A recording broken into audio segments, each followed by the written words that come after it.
Hello, you wonderful people, and welcome to another episode of Not a Comic Book. This being a show where we talk about TV shows that are adaptations of comic books. For today's episode, I'm going to talk about Doom Patrol, Season 4, Episode 8. A lot of really interesting things went down in this episode, so let's break it down. So immediately picking up in the aftermath of last episode, and the team wakes up and is like, cool, we're inside a giant crater of death, because hey, Wally's dead, and so is Casey's dad. So it's like, wow, was it even all worth it? Because the God they brought back wasn't the God they were expecting. Because that's where we still kind of, it's unclear. Because my theory last episode, and it seems like there's some weight to it, but there's probably a little bit more to it, is Isabel coming back as Immortus. It's like, right, did she go back in time and become Immortus? Has Immortus always been a being, but the moment Isabel ended up in her circumstances, her and Immortus fused, so she's kind of, Immortus isn't just Immortus is fused with her and her ambitions and what she wants, so it's not the God that they were hoping for, they were promised to some extent, or like I say, I don't know if she's always been Immortus, or like, it's still a little unclear, so... But the fact of the matter is the Doom Patrol's just following her in the aftermath of everything. And it's just like, is she Immortus? And it's like, well, Rita's the only one that really knows her. Because it's like, well, yeah, I know Isabel. But it's like, is she Immortus? And Rita has her reasons for wanting to destroy Isabel. Because it's like, well, you're my arch enemy. And Jane had to correct her, you're a thespian arch enemy. It's like, well, she's no thespian, Jane. So there's that. The rest of the team, it's like, well, was it even worth it? Because all of it's falling on Cliff. And I think it's so interesting with Cliff because he's taking a lot of the blame because it's like, it is your fault. Everyone else had their longevity stolen. Cliff is the only one. Well, I don't remember if Larry gave his away willingly. Probably not. His was probably just stolen. I mean, he still kind of he was stuck between what he wanted and what he believed was kind of best for Keeg. But like, it's on Cliff, it's like, right, you know they only needed one more longevity, yours, and you gave it over willingly. Understandably why Jane would be pissed at him, but the rest of the team is basically crapping on him the entire episode, like, yeah, this is your fault. I think for Cliff, it is that thing of you assume the worst in yourself, you always have. And once again, he even recognized at the end, like, oh, I'm doing this for you, Rory, and it's like, are you really? And it's not, no, he did it out of selfishness because for him, he always wants to try to do the right thing, but he always messes things up. So it is that thing of when people say the thing that you're already thinking about yourself, it just cuts 1,000 times more. And it's just like, he already feels like, yeah, this is my fault. And just everyone's just verbally saying it, making it cut that much deeper. But he is so stubborn, he's going to push back against it. Like, no, it's not all my fault. Even though it's like, yeah, the zombie butt that was in the freezer is gone. Didn't that scientist take it? If I remember, I completely forgot. Well, I completely forgot about the zombie. Did we ever see the zombie butt escape? I think that was the beginning of the zombie butt apocalypse, was that lady take. I forgot who it was. There was someone very specifically cast as that scientist from the ant farm. I can't remember who it was now off the top of my head, but it was someone very specific. I was like, hey, you were cast as that. But either way, I remember they had a zombie butt, but I think that was the beginning of the zombie butt apocalypse. I don't remember if that had anything to do with the zombie butt in the freezer. I'd actually completely forgotten about the zombie butt in the freezer until just now, because I just commented last episode. I was like, well, I know that's where the beginning of the season started, but that was dealt with, right? It's like, no, that's still there. Because those zombie butts might be the same, but I could have sworn they weren't. I could have sworn those were two separate zombie butts. The one that scientist had taken. Because we had never cut back to that. Well, once again, this is my own fault for not remembering all the details. Once again, in the comments down below, please correct me because I am an idiot. So, that's going to, I guess, combine with this immortal stuff. It's like, cool, juggling multiple things, because it's like, right, we know the world fell apart because of a zombie apocalypse, but once again, the future Doom Patrol didn't really tell past Doom Patrol what was what. They kept it super vague, but they wanted to change things, but that didn't work out the way they were hoping it did. But it seemed like, oh, we stopped the zombie butt apocalypse, but did you really? And now they got the Immortus thing going on, which they're now going back and forth and debating on, is she a threat or not? What I think, and I'm so curious why this is. Why is it that only Rouge can tell something's up with Isabel, because Isabel, like, she has her moments, and this was what I was talking about earlier, where she was like, oh, basically, I was basically everywhere and nowhere at the same time. I wanted death, but I realized death was nothing but an illusion. And she's like having this like existential God moment now. And then it's just like she realized she had this on live television, and she rewrote reality and just kind of, not rewrote reality, but rewound time. And no one else is picking up on it except for Rouge. I'm curious, are we going to find out there's actually some kind of connection, because Rouge coming to this time with the machine is what opened up the ground and Isabel fell into it. So I'm wondering if that kind of led to some kind of connection between them, and maybe that's why she's the only one who can recognize when Isabel has her, like, oh, because for Rouge it's like, oh, it's almost deja vu because no one else registers it. But part of me almost wonders, could it also just be some correlation with Rouge's shape-shifting abilities play some role in it?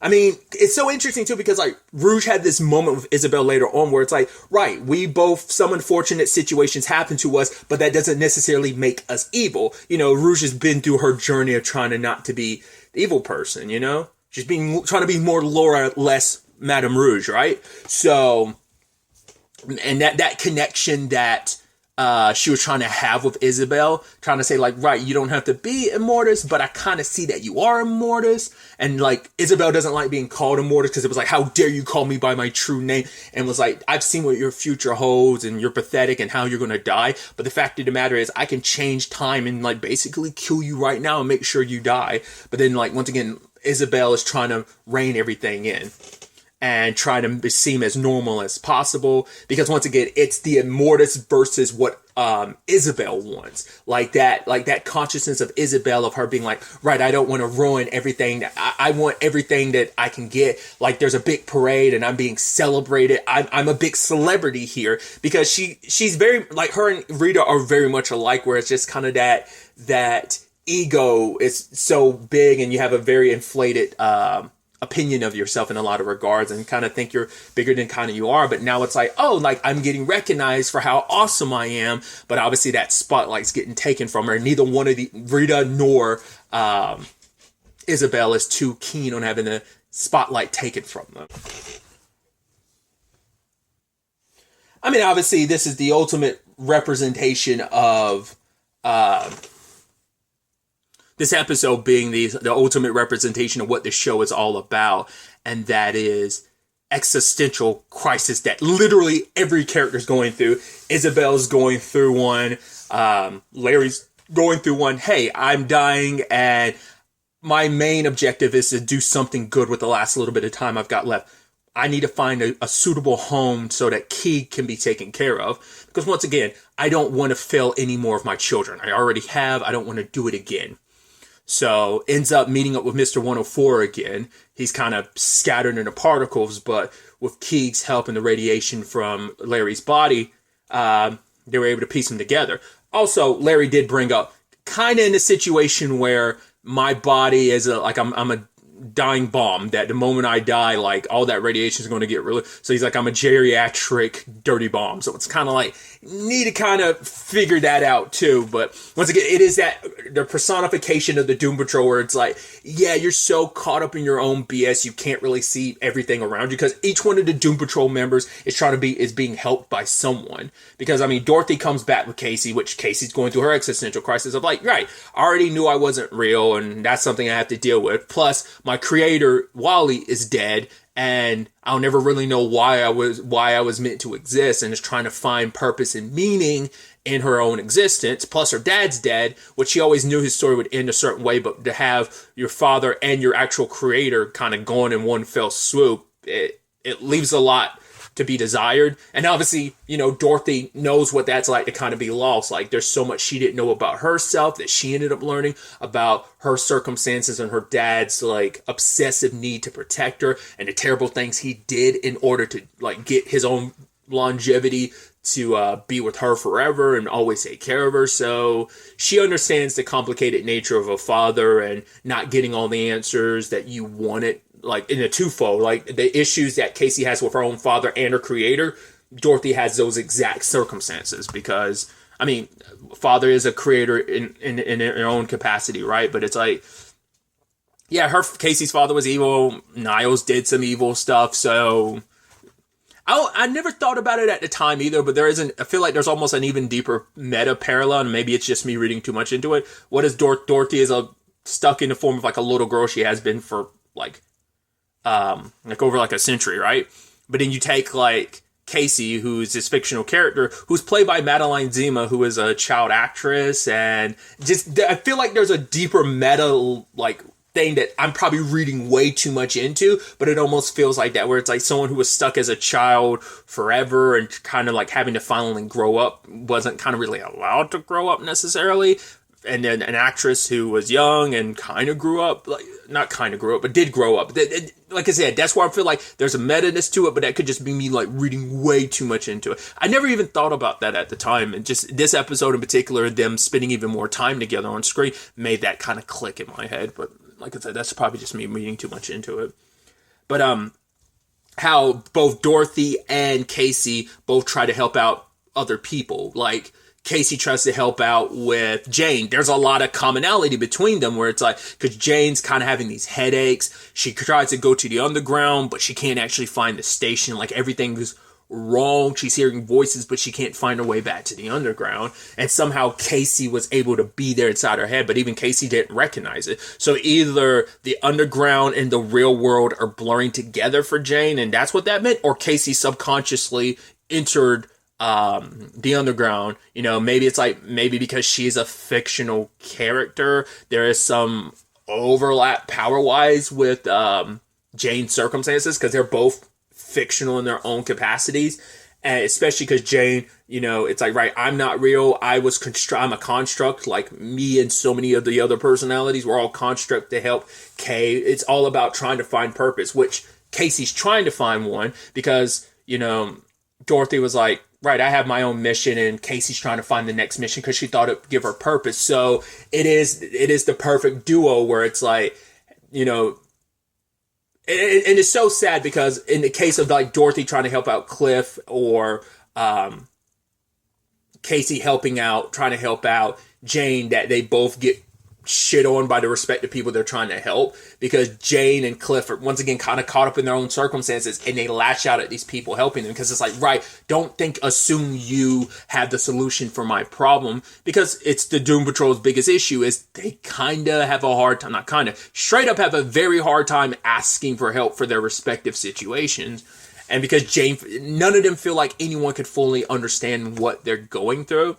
In Larry's case, and in Jane's case, or even in Cliff's case, because especially in Jane's case, because it's like her circumstances have always been very odd, that it's not something anyone else could fully understand, but Casey can understand that whole like looking for purpose. And Jane's always had her purpose, but then that kind of disappeared. And who am I without my purpose? Who am I to begin with? I'm just a construct. So that existentialness has always been this driving force for her. And it's kind of like, kind of saying like purpose is overrated. I've kind of defined myself by my purpose for so long, and trying to find something beyond that has kind of been an issue. So finding purpose is kind of bullshit, Casey also put all the puzzle pieces together that Jane could never quite figure out, but she put them in piles based on color, which Jane was almost kind of like, maybe that's something where Casey can see something more that because even Casey was like, yeah, I think these puzzle pieces aren't just BS puzzle pieces. Obviously, they're integral to who you are, and they are. And it's like, if Jane can figure it out, I think a lot of things will finally, metaphorically speaking it, and not even metaphorically speaking, literally fall into place.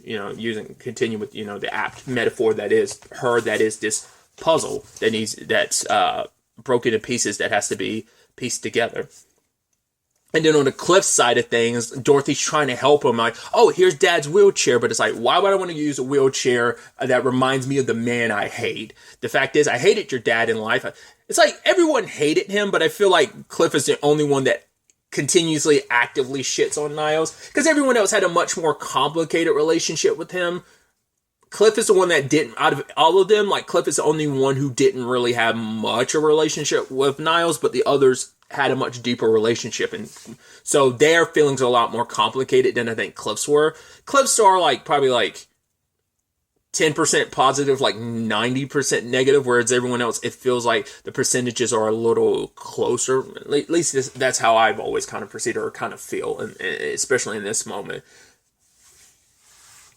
But the fact is, it's not only the zombie butt. It's not only that you brought about Immortus. You're also you're already aging rapidly. Plus, you have Parkinson's. It's just like you got the wombo combo. Your combo got a 4-time multiplier compared to everyone else's. But to be fair, it isn't to kind of underestimate everyone else's trauma and pain that they're going through and the stuff that they're dealing with. But for Cliff, he doesn't want to accept help with Dorothy's like, I don't understand. Because he's like, oh, the world would be better off without me. I don't deserve love. Every time I try to do something right, I just fuck it up worse. And so the world is better off without me, which Dorothy is like, don't ever say that. Yes, when you die, like, it's going to hurt you a little, but the people you care about and who care about you is going to hurt them that much more. She's like, if I could, like, all the time between me and my dad, the things I'll never get to say, you have the people around you who love you, stop wasting the time you have left, you know, and actually accept help, you know?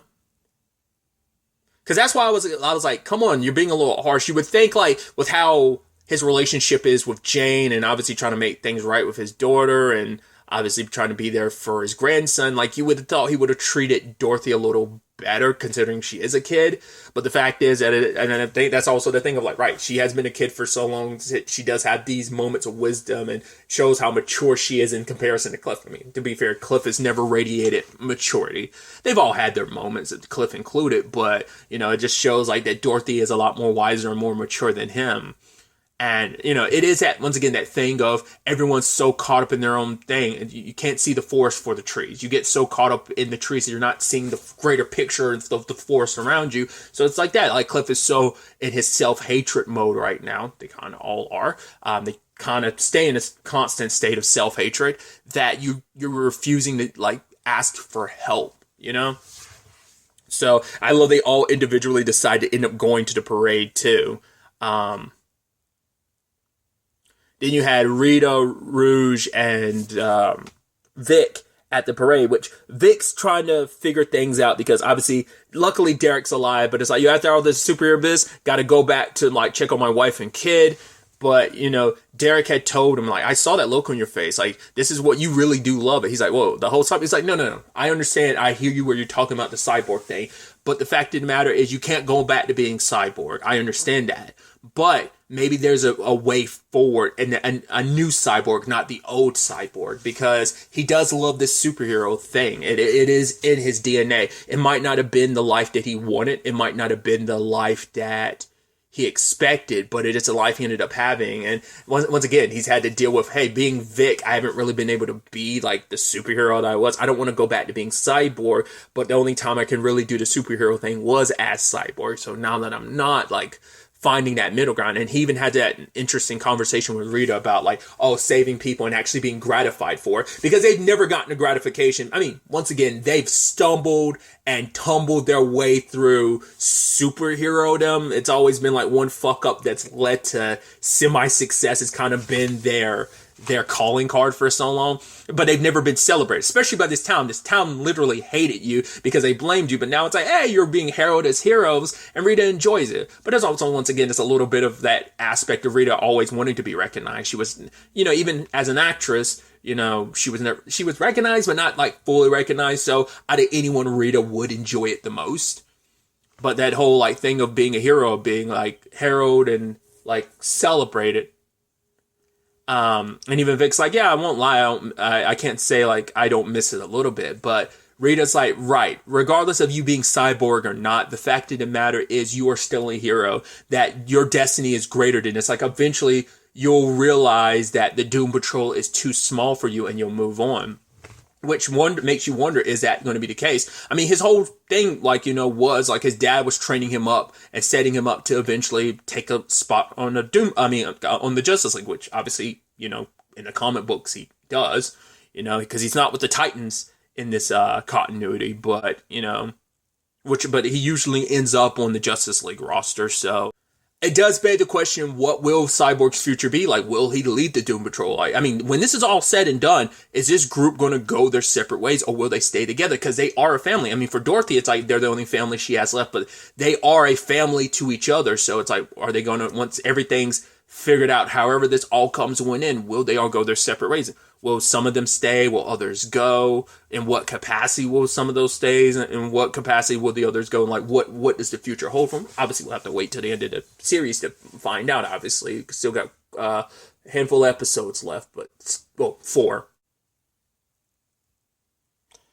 But I did like that everyone started venting their issues. Like, okay, I might need some help because I'm dealing with this. I'm dealing with this. And then everyone kind of gets pissed at Cliff. Well, obviously Jane in particular is super pissed at Cliff because it's like, yeah, that zombie boy I was supposed to kill, I kind of didn't kill it and I kind of lost it. So I have no idea where it is. So it's like, cool. So there's that element and that side of things. So at the same time that's all going down, Isabel's having her like meltdown because it's just one thing after another. She's just kind of had to go like, okay, I got to put my issues with the Doom Patrol aside. They're kind of stealing my spotlight a little bit, but it's like, don't worry. I rewound things. I was able to put myself back in the spotlight. Something I should also note, and I meant to bring this up earlier, the guy who runs World of What, the host of it, I was like, that guy was in WandaVision, which is like very interesting that like this very meta like show about grief. He's also in this show of weirdness and meta and grief and existentialness. Like it's just interesting parallel. I almost feel like that had to be done on purpose. I think that actor's like a comedic actor, so it could just be on that connection or just like he just happened to get the role. But I feel like that almost had to be a little on purpose. But once again, I could heavily be reading way too much into that. I most likely am, but I just thought it was interesting. I'm pretty sure that's the same actor. He's one of the townsfolk from WandaVision, I think. But either way, oh, that's interesting too, thinking about like the town that WandaVision was taking over and what happened there. It's an interesting parallel too, because like Wanda ended up obviously being hated by everyone in the town all the way through. But then like you have Cloverton, which hated the Doom Patrol, now loves them. It's like, oh, it's like a little interesting inverse to WandaVision in that regard. I didn't even think about that just now. Either way, but Isabel just like finally hit her like breaking point when it turns out, oh, she was never getting the key to the town. Well, she was. It's just she was getting the key of the town so that she could give it to the Doom Patrol. It's like, no, I was the one that was rescued. It's like, yes, and you're being celebrated, but yes, you were rescued, but you were found. This is about them, the people who actually saved you. And it just like made her snap, and I don't know if we're going to have a repeat or just like everyone in town dying because of what she's doing and the Doom Patrol and Dorothy and Casey being the only ones that survived or what. I have no idea where this is all going to go, how this is all going to play out. We'll ultimately have to wait to see where the next episode takes us with all of this. But really, that's all I wanted to talk about. So the next time we meet, be happy, be safe, live life to the fullest, and enjoy it. Good day and goodbye.